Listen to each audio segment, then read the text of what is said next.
भाई अल्कज़र गाड़ी है और इस गाड़ी में जो कस्टमर का इशू है वो पिकअप का प्रॉब्लम है। गाड़ी में कभी कभी जैसे कि मिस कर रहा है अकॉर्डिंग टू कस्टमर। और मैंने गाड़ी को चलाने के लिए, क्योंकि जब भी कस्टमर कुछ कंसर्न देता है तो कई बार ऐसा होता है कि हम बिना अगर उसको कंफर्म किए डायरेक्ट उस पर कूद पड़ेंगे ना, तो फायदा कम होता है, नुकसान ही ज़्यादा होता है। तो इसको कंफर्म करने के लिए मैंने गाड़ी को लेकर निकला और मुझे प्रॉब्लम मिल गया।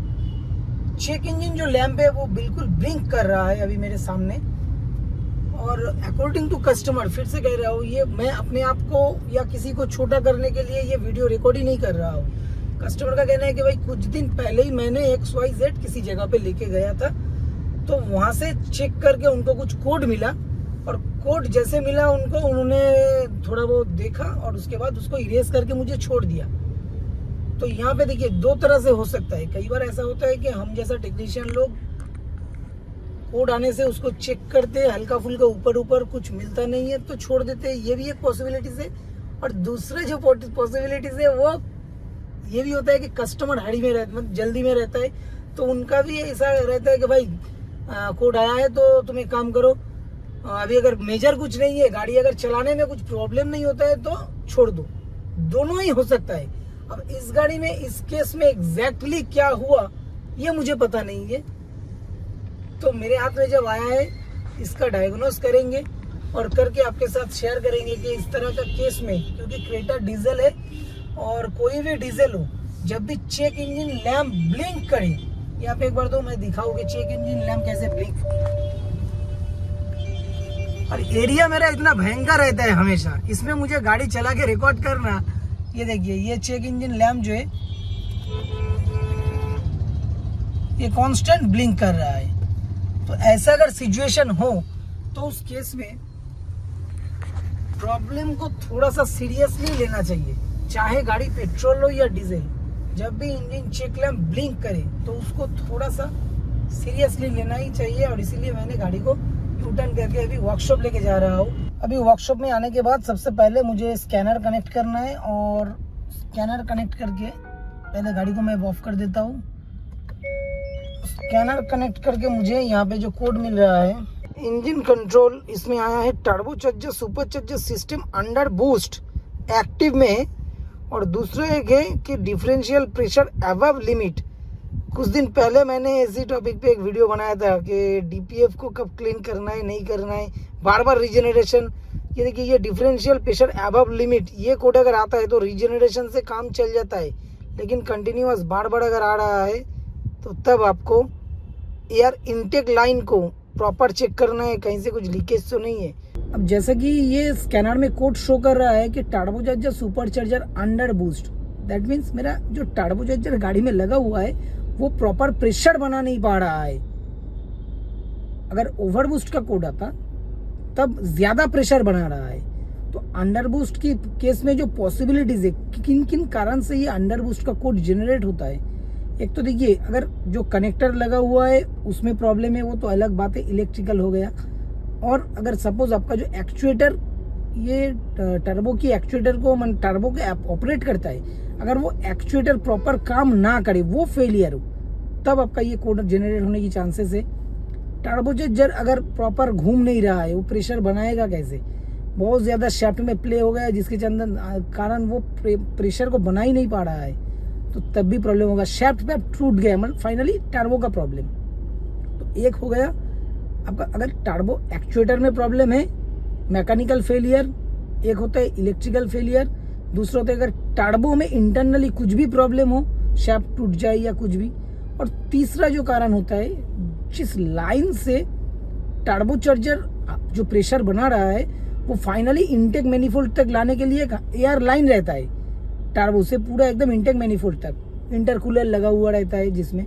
तो अगर इस लाइन में कहीं पर भी कुछ डैमेज हो और वहां से अगर आपका एयर लीक कर जाए, टर्बो प्रेशर बना तो रहा है लेकिन कितना प्रेशर बना रहा है उसको चेक करने के लिए एक बूस्ट प्रेशर सेंसर दिया हुआ रहता है।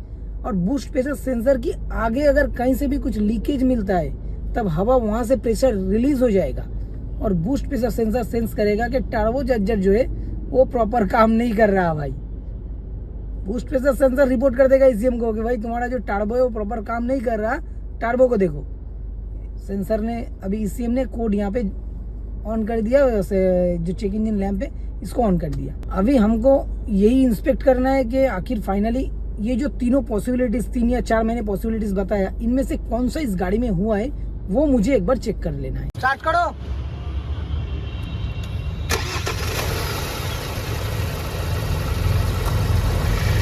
बंद करो। स्टार्ट करो। बंद करो।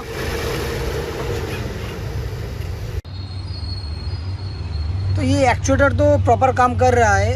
अब इसीलिए मैंने एक बार ऊपर इंस्पेक्ट करने की कोशिश किया कि भाई ये देखिए, ये जो लाइन है ना, ये एक्चुअली टर्बो से ही नीचे से आता है इंटरकूलर होके।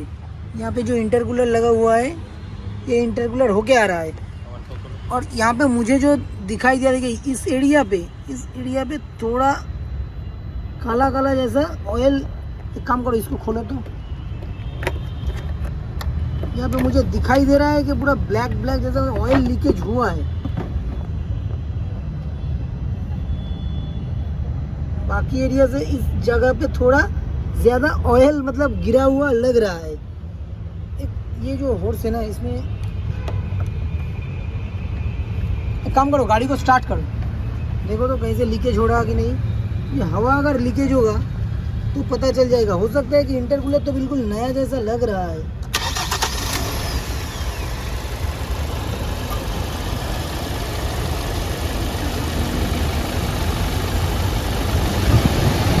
एसी ऑफ करो, एसी ऑफ करो।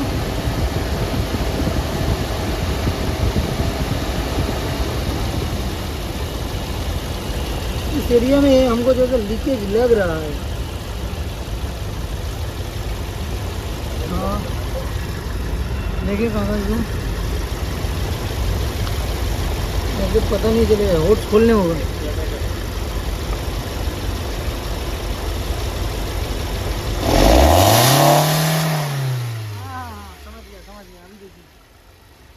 एक मिनट,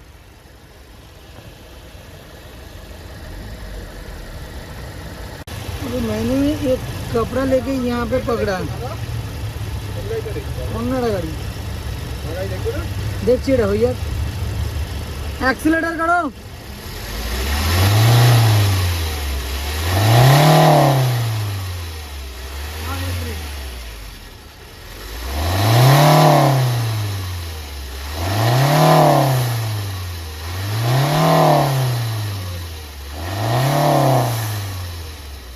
ठीक है। तो लीकेज जो है इस होर्स के नीचे से ही है। तो इस होर्स को खोल कर दिखाते हैं।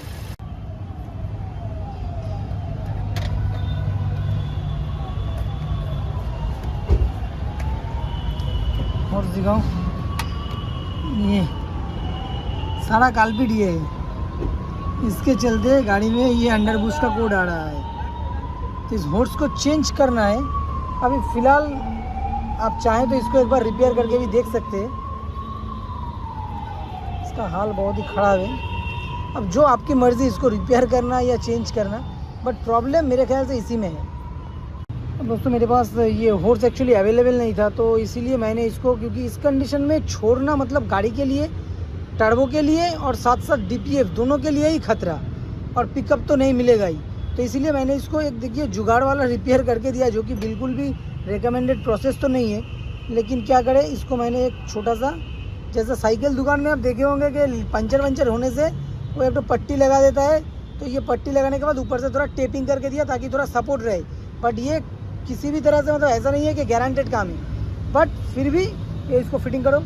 इसको मैंने किया क्योंकि देखिए अननेसेसरी अगर ये इस कंडीशन में चलेगा, 2 दिन भी अगर चलेगा ना इस कंडीशन में, तो तब भी मेरा गाड़ी का जो टार्बो है उस टार्बो में बहुत ज़्यादा इफेक्ट आएगा और साथ साथ डीपीएफ में भी प्रॉब्लम होगा। तो इससे बेटर तो यही है, कम से कम इसको काम चलने लायक बना दिया। और इस कंडीशन में कैसा गाड़ी ड्राइव करना है ये भी डिपेंड करता है, वो मैं आगे कस्टमर को भी अपडेट कर दूंगा।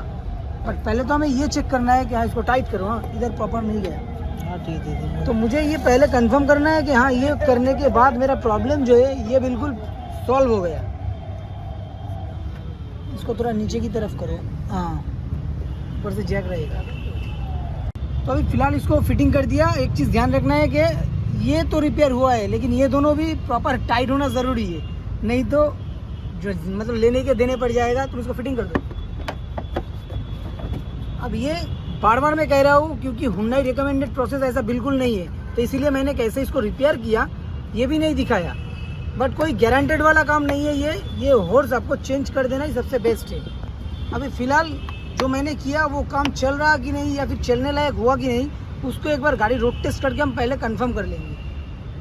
अब मैंने गाड़ी को टेस्ट ड्राइव के लिए ऑलरेडी लेके निकला, और जो काम एक्चुअली हुआ है वो तो आपने देखा, बट वो गारंटेड वाला काम नहीं है। याद रखना है कि इस कंडीशन में अगर बाई चांस आप ऐसा रिपेयर करके चलाते भी हैं कि ऐसा सिचुएशन है आपको वो रिपेयरिंग करके ही चलाना है, तो उस सिचुएशन में आपको ये ध्यान में रखना है कि भाई गाड़ी को ओवर एक्सीलरेट ना करे, क्योंकि ओवर बूस्ट होने के कारण ना वो जो रिपेयर हुआ है वो बहुत ही हल्का फुल्का सा एक रिपेयर हुआ है, तो वो फिर से आपका प्रॉब्लम कर देगा, डैमेज हो जाएगा। तो जब तक वो पार्ट पूरा प्रॉपर नया नहीं लग जाता तब तक ओवर एक्सीलरेट करके मतलब हाई स्पीड में गाड़ी को भगाना नहीं है। तो दोस्तों ये था आज का वीडियो, और इस वीडियो में मैंने मेनली जो मेरा मोटिव था बनाने का, देखिए अगर कुछ भी गाड़ी में फॉल्ट रहता है ना, तो उसको सिर्फ इरेज करने से अल्टीमेटली प्रॉपर सोल्यूशन नहीं होता है। आप इनिशियल इसको इरेज कर देंगे, लेकिन वो फिर 100-200 किलोमीटर बाद वापस आएगा। और इस कंडीशन में जैसा इस गाड़ी में हुआ है, इस कंडीशन में जैसा गाड़ी अगर मैं आज इसको फिर इरेज करके छोड़ देता, मुझे ऊपर से देखा कि कुछ प्रॉब्लम पता नहीं चला, इरेज करके छोड़ दिया, तो फिर क्या होगा कि वो 200-300 किलोमीटर बाद फिर आएगा। तो इस ड्यूरेशन में गाड़ी का जो टर्बो है, DPF है, ये खराब होता। तो कभी भी किसी भी प्रॉब्लम को एज ए कस्टमर अगर आप देख रहे हैं तो आपके लिए भी अगर प्रॉब्लम आ रहा है तो उसको थोड़ा टाइम देके कम से कम रिपेयर करवा लेना ही बेस्ट है। और अगर कोई टेक्नीशियन देख रहा है तो भाई देखिए कुछ भी प्रॉब्लम आए उसके पीछे क्यों आया है उस रीज़न को ढूंढना है, तो तभी जाके गाड़ी हम लोगों से परफेक्टली बनेगा। बस दोस्तों मिलते हैं नेक्स्ट वीडियो में। अगर वीडियो अच्छा लगे तो प्लीज़ एक लाइक और शेयर कीजिएगा।